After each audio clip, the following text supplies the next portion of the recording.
give us these disturbing questions, and then she goes, "Oh, don't wait for that. You ought to be disturbed by yourself." Okay. Okay, let's see. Well, I think I'm going to go with question 5. I think Leonie was going to pick that one. Yeah, 5. Okay. Hillary has not emphasized her gender as a reason to vote for her. Do you think her gender has played a role in the tone of this campaign? If so, in what ways? Wow, I have to say yes, and both negatively and positively. So, on the negative, well, no, let's start with the positive. On the positive side, I'm sure it's gotten a lot more people to vote because, it rolls this way, I guess. It's going to roll Black president, hopefully a white woman, and then the rest of the people will get the chance to be president, hopefully, in a perfectly, positive, idealistic image or hope for America. The rest of the minorities will be represented. And the only negative part of her not saying, well, she never did say. It was everyone around her who said, yes, we've got to support this woman. And I think, who was it? Was it Madeleine Albright? Someone who said, if you don't vote for Hillary or something, and I'm totally messing up what she said, but if you don't vote for her, you're like stabbing womankind in the back or something like that. You're not a real woman. I'm like, okay, but that's kind of, that's no better than what the Trumpsters say. If you say it like that, give me some attributes of this candidate besides just her sex. Okay, that would make me vote for her. And then, of course, on the negative side, it's all these the women haters who've come out, and of course they coach it in other things. Of course, Donald G just says what he wants to say about people's everything.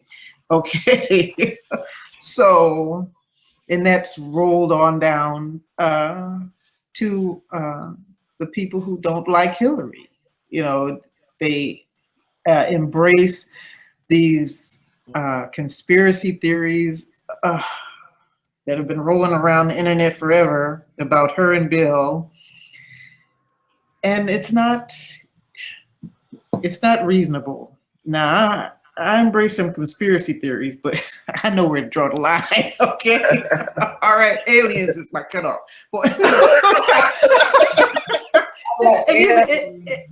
And even Hillary said, yeah, she knows they did. So that's all I got. Leonie? Thank you. Okay.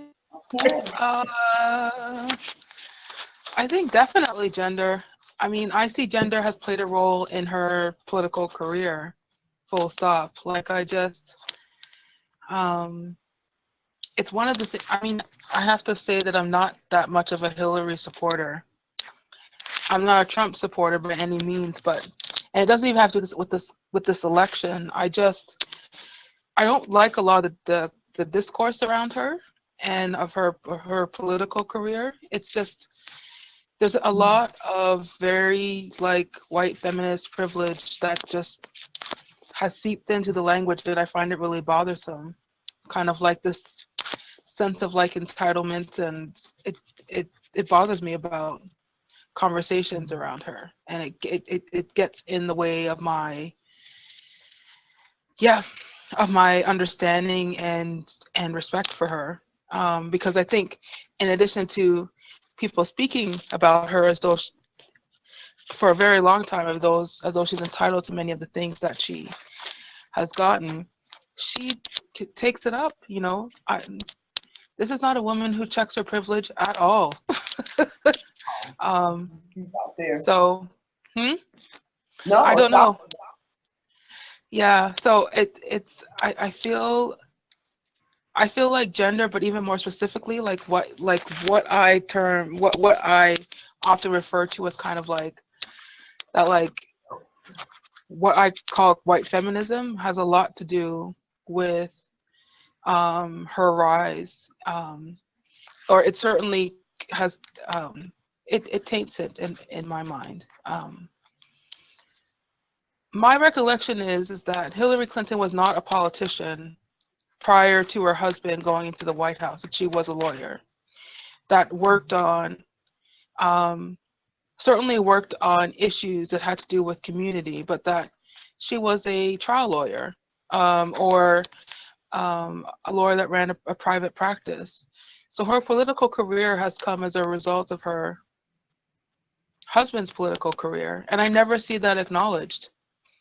And it bothers me. I kind of see it steeped in that, in a kind of feminism that I really don't like. I think in this time, with this election, in terms of the strategy to not mention it that often, I think it's because she's chosen to, as one of the earlier questions states, to focus on Trump and who he is, and so therefore she didn't need to bring up gender. And also she doesn't win in that sense because a lot of the stereotypes that people associate with women, she doesn't perform strongly on. So I don't think that she could even win by playing up gender with people who are not already her supporters. I may have lost everybody then. No, that was very thoughtful. Thank you. Yeah. Benita, anything? No? Okay. No, I just found what Leonie just said very interesting. She said what a lot of folks think but won't say.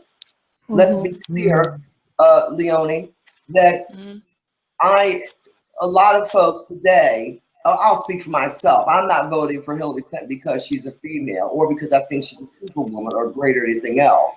It's the lesser of the evils for me in 2016. You know, I have to exercise my right to vote.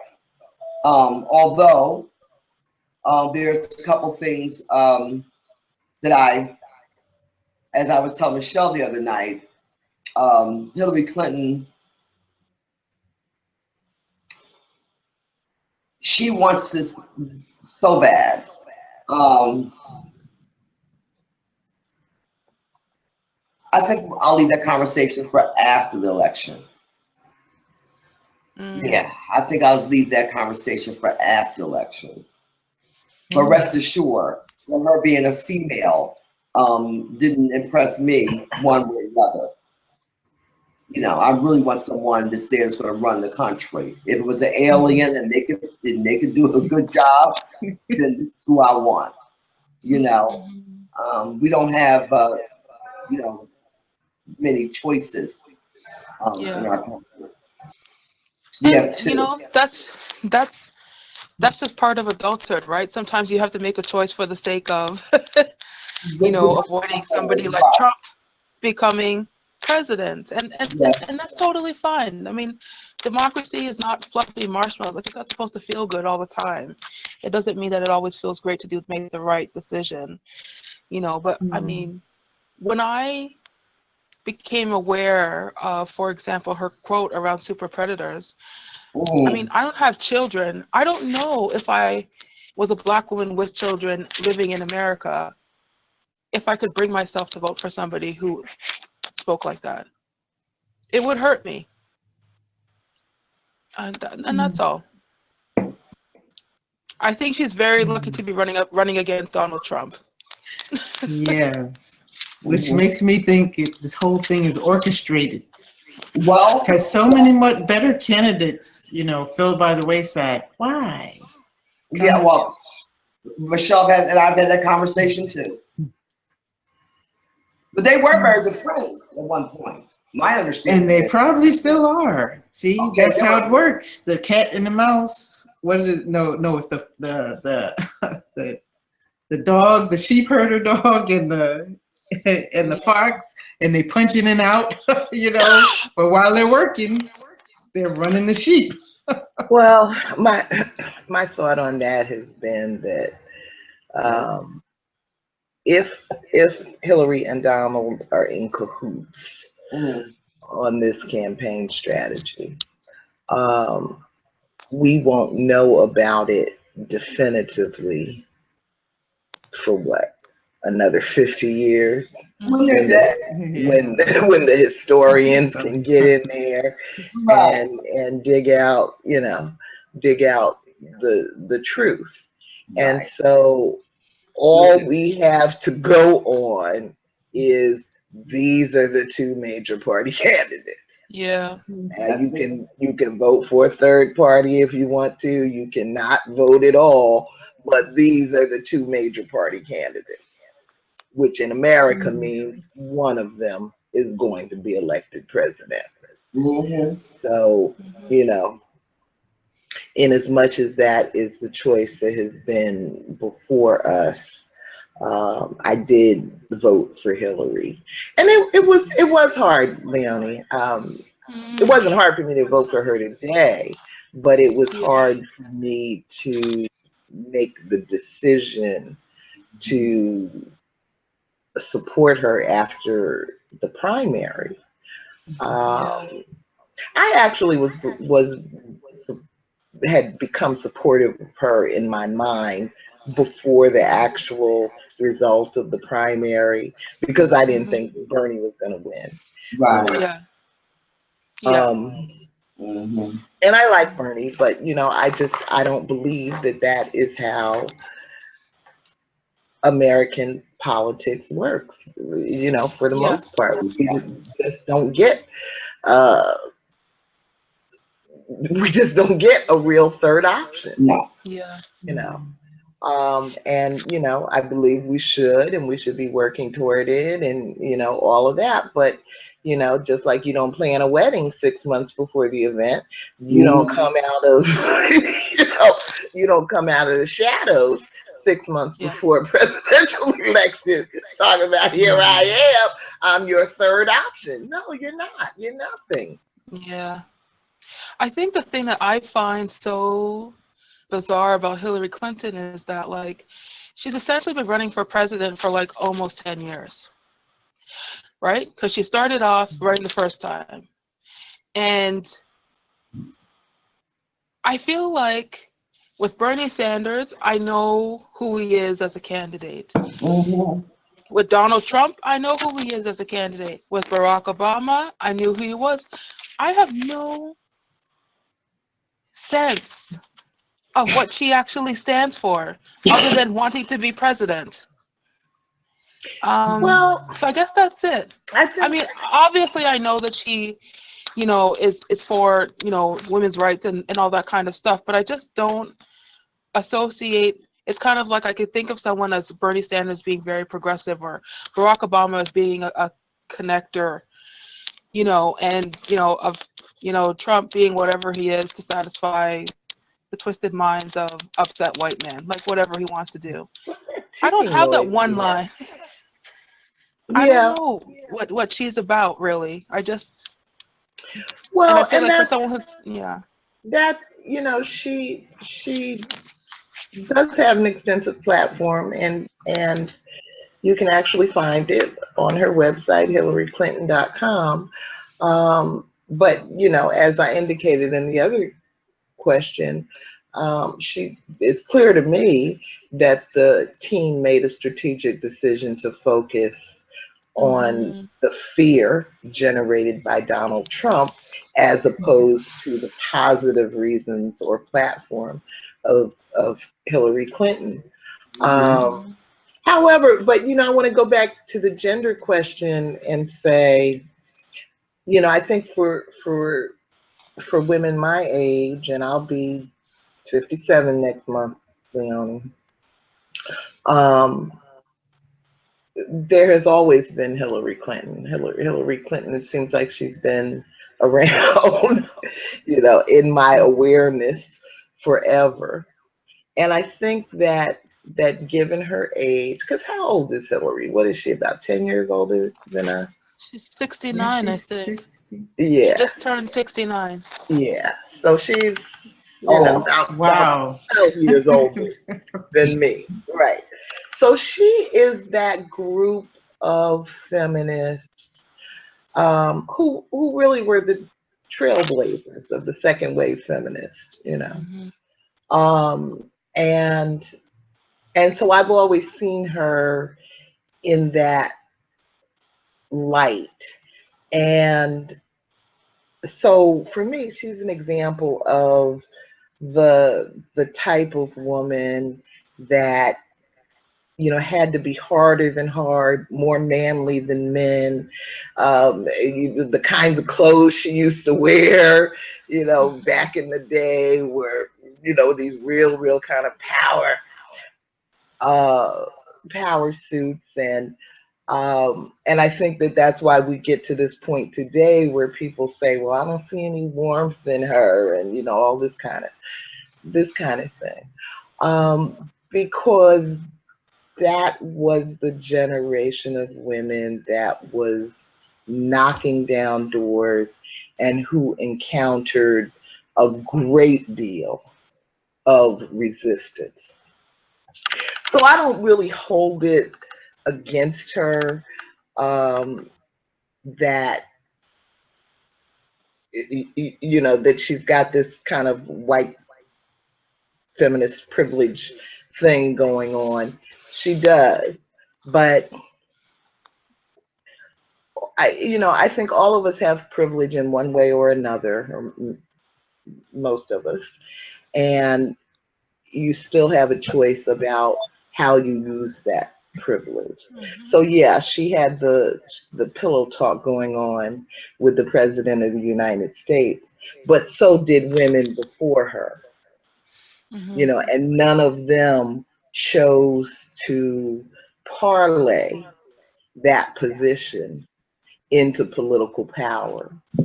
So I admire that in her as opposed to judging her, punishing her for it.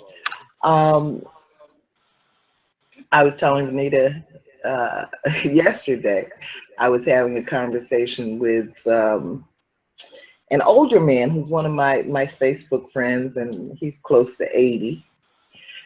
And I had posted that image of the early suffragist, Anna Julia Cooper and Ida B. and one other one. So he came on and we ended up getting into a discussion about that. And he was saying that, you know, that these women,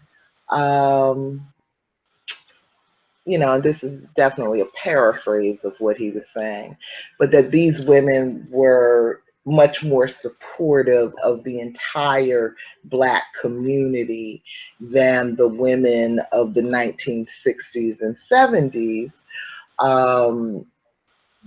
because by the 1960s and 70s, Black women had come to see white women as their allies and to see Black men as their oppressors.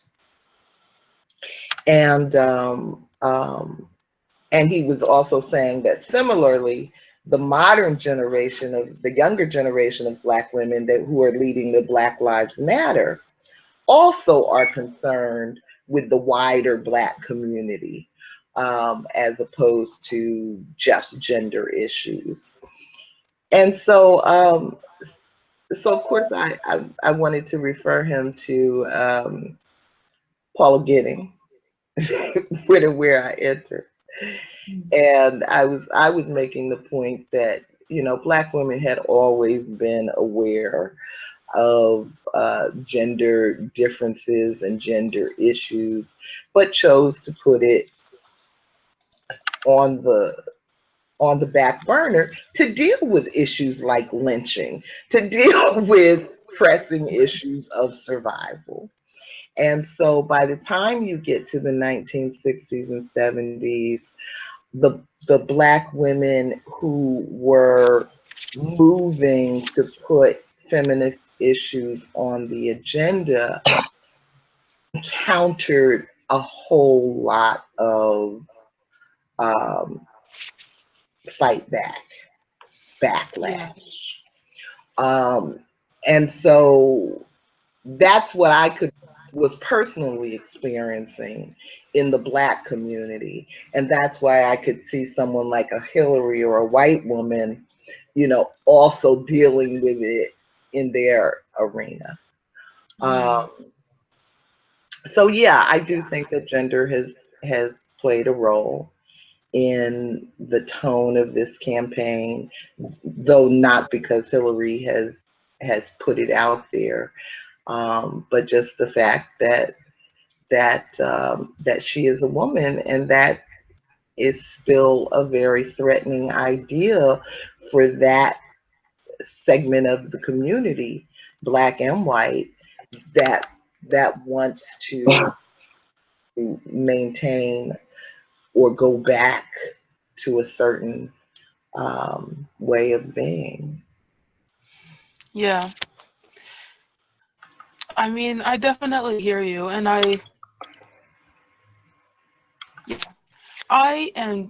definitely feel like Hillary Clinton definitely should be the one to win the presidency.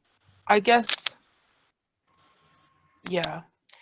And I don't know if it is a generational thing or if it's because I'm not American and have a different background. I just have never really been a fan of hers. But and Well, none also, of us are. I mean, even those of us who are voting for her and yeah, supporting her yeah. don't consider ourselves fans.